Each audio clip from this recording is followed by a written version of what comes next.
Now at 5, the Oklahoma Supreme Court rules on the constitutionality of 2 abortion laws in the state. Plus, how area authorities are raising awareness of motorcycle safety. And House lawmakers are hours away from a final vote on whether to raise the debt ceiling. I'm Skyler Henry on Capitol Hill with what it'll take for the bill to pass. The 4 states' most watched news starts now.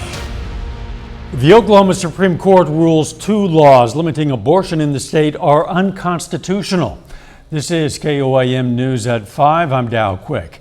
One of those laws prohibits abortions after a heartbeat is detected. The other bans abortions in most cases. The court found those laws conflict with previous decisions, one of which found a pregnant woman has an inherent right to end a pregnancy when her life is in danger.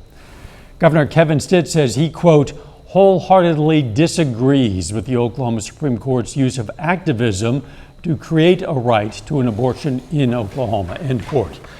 He also says the court is over-involving itself in the state democratic process. May is Motorcycle Safety Awareness Month. KOAM's Amber Jenkins spoke to a biker who's still recovering after a crash. She joins us live from 4th and Schifferdecker in Joplin. As warmer weather becomes more consistent, bikers are hitting the roads. Feeling the wind in your hair as you ride your bike is fun, but it can also be dangerous.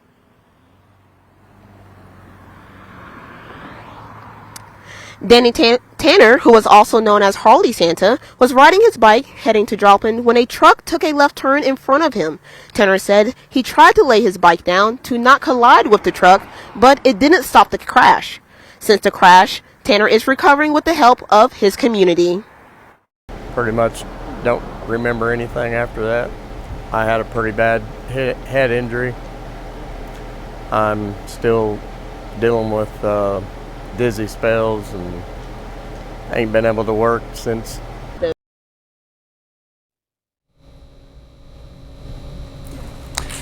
Tonight at 6, we're going to hear more from Harley Santa and some ways drivers can be more aware of bikers on the roads. A Parsons, Kansas auctioneer is making a name for himself.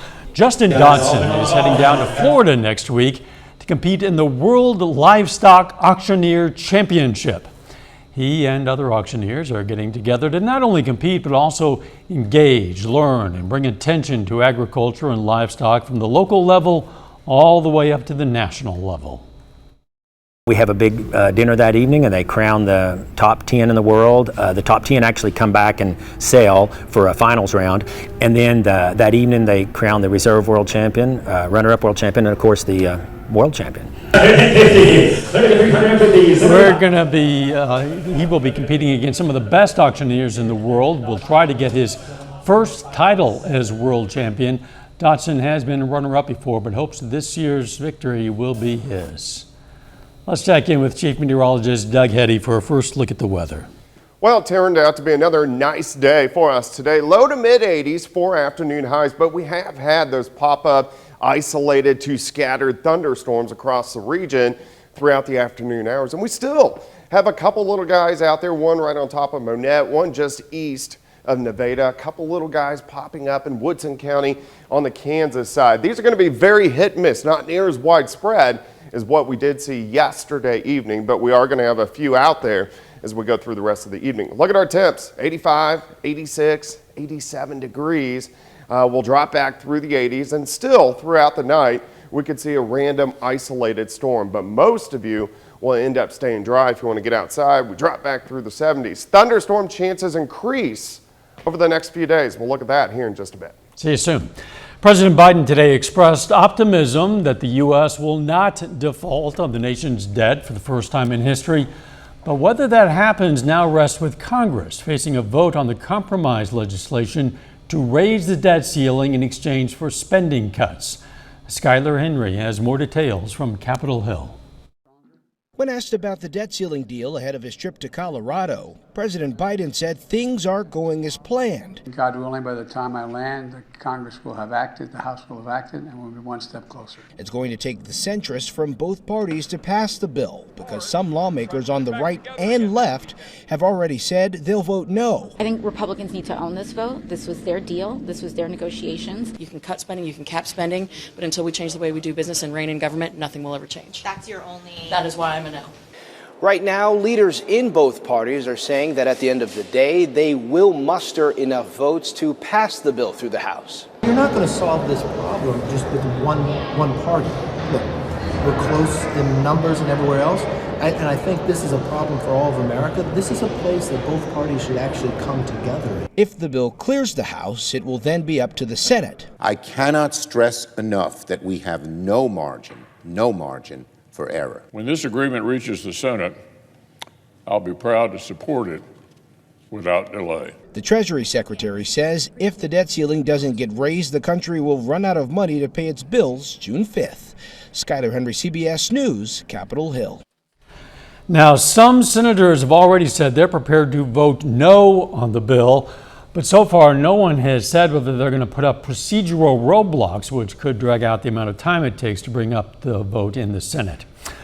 Still ahead, making automatic emergency braking standard.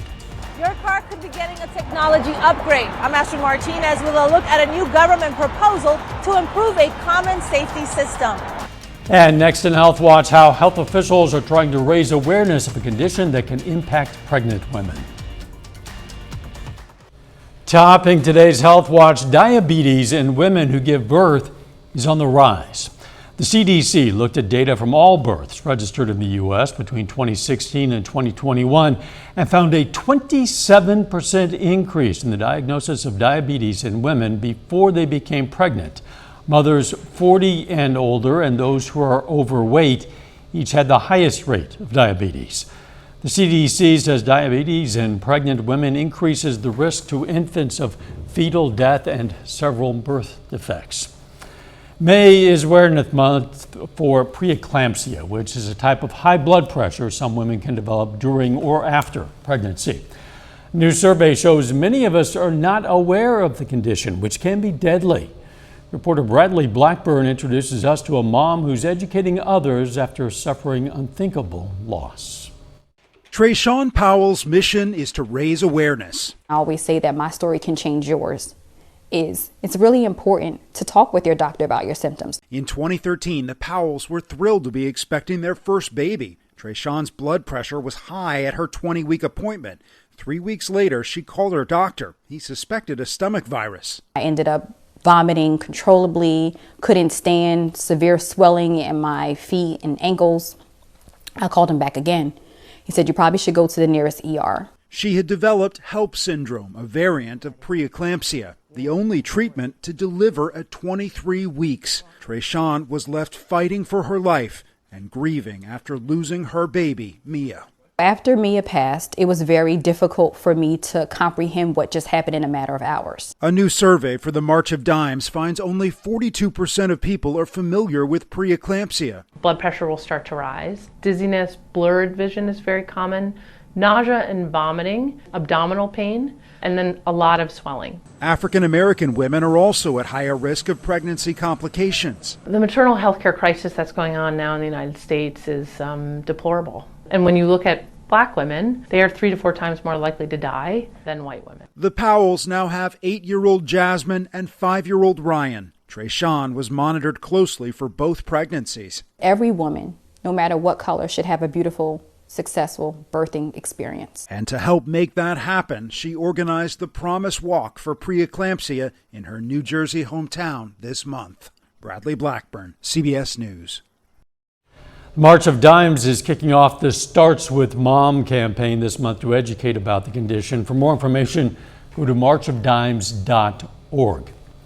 Scientists in Austria have found a link between obesity and mental health.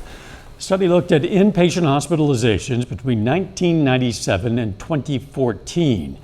They found an obesity diagnosis significantly increases the likelihood of having a mental disorder across all age groups. Those disorders range from depression to nicotine addiction to anxiety. Women were seen as having an increased risk for most of the disorders studied. And that is a look at today's health news. A little bit later, our pet vet on call. Hi, I'm Dr. Eva Dudek from Parsons Pet Hospital. Coming up, we can talk about why cows always face the same direction. Plus, more thunderstorms in the forecast and heat. We're going to look at that coming up.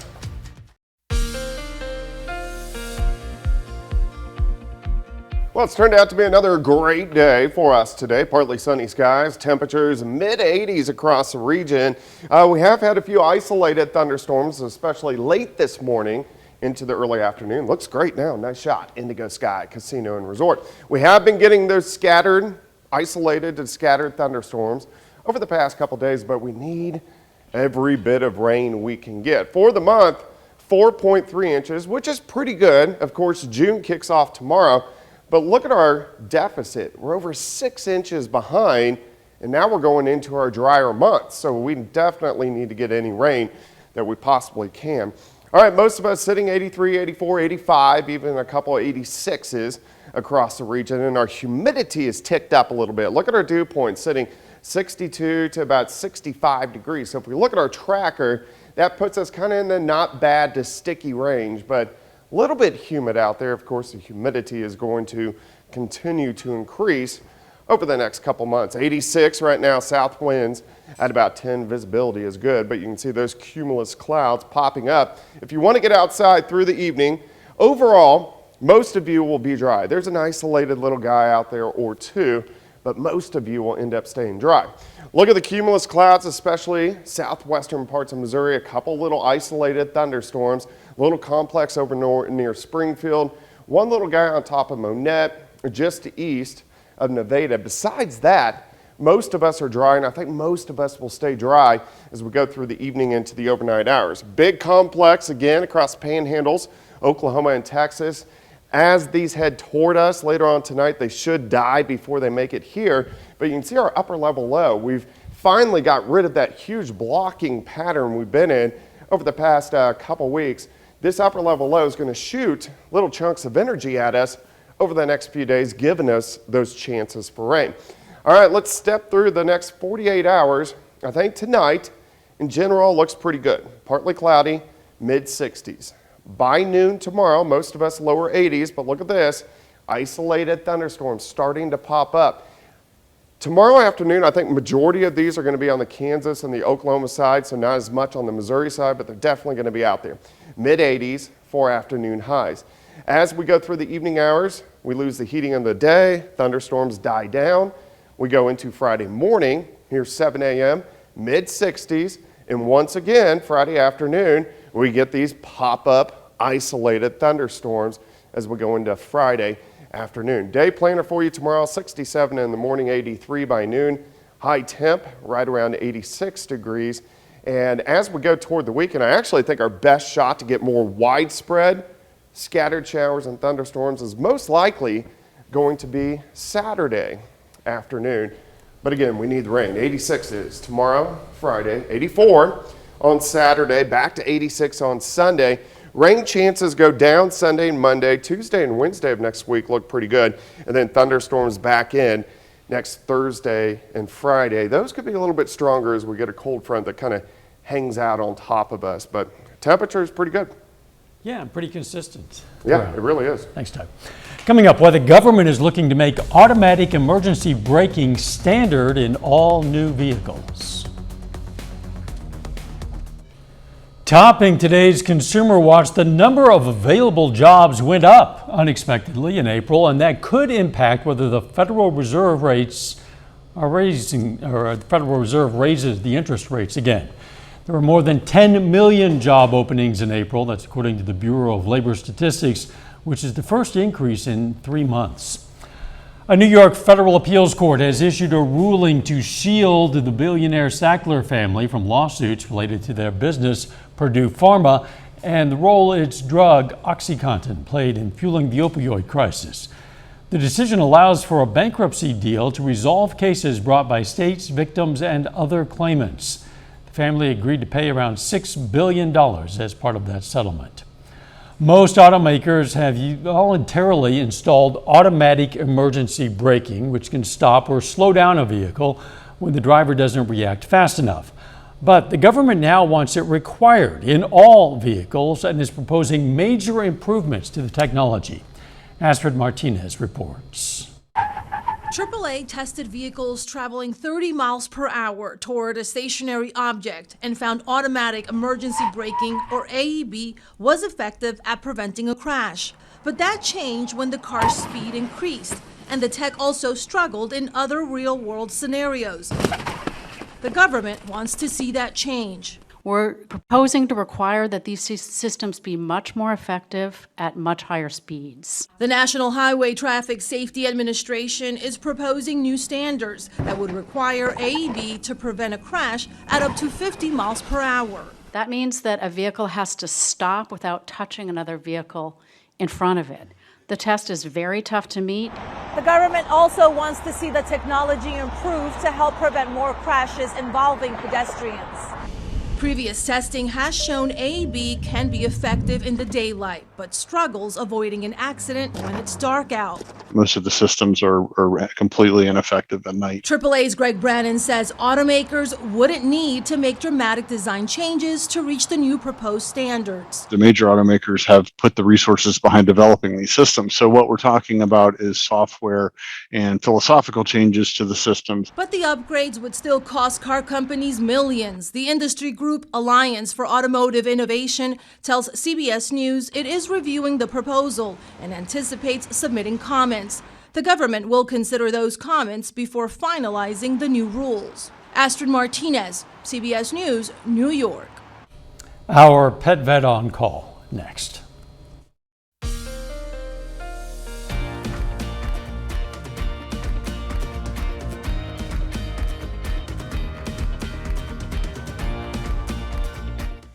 Up next on the CBS Evening News, how higher mortgage rates have led to two different housing markets. Then on KOAM News at 6, MSSU closes the Mays Student Life Center after an SUV crashes into it. Plus, why the Missouri Department of Conservation is considering raising the prices of fishing and hunting permits. And the Webb City Cardinals prepare for the state baseball semifinals on Friday against St. Francis Borgia. Stay with us, CBS Evening News and then KOAM News at 6. So maybe you've noticed it as you've driven around the 4 states. Today's question for our pet vet on call: why do most cattle in a field face the same direction? Well, I don't think anybody really knows, but there are a lot of theories. Like, for instance, if it's real, the wind is really blowing or the rain is blowing from one direction, they seem to all turn around to face away from that so that it doesn't hit their face. Or that they're herd animals, and when the lead cow starts to walk off, they will all turn around and face her because eventually they will be following her. Some people think that cows can sense the electromagnetic fields of the earth, and somehow that affects which direction they face to graze. But I think sometimes it's to make us silly humans sit there and wonder why. Yeah, that's probably it. We invite questions from anyone. If you have a question, you just send it to petvet@koamtv.com. Dr. Eva Dudek from the Parsons Pet Hospital answers a different question or brings us a fun fact every Wednesday on KOAM News at 5. You can also find answers to previous questions on our website. All right, let's check out our picks of the litter for the week. From the Joplin Humane Society, we have this adult female short-haired cat named Mia. And from the Southeast Kansas Humane Society, we have Titus, a 5-year-old boxer pit bull mix who loves hanging out with cats. So maybe you want to adopt them both. If you're looking for a pet, why not check out your local Humane Society? Another good night to take the pets for a walk, Doug. Yeah, a few isolated little thunderstorms for us, but most of us are going to be dry as we go through the evening into the overnight hours. Pop-up storms again tomorrow afternoon, especially on the Kansas and the Oklahoma side. High temp of about 86, and those thunderstorm chances stick into the weekend and then start to trail off early next week. We need the rain. That's good to hear. Thanks for joining us. The CBS Evening News is next. And of course, we're going to be right back here for KOAM News at 6. See you then. Let's make it a great evening.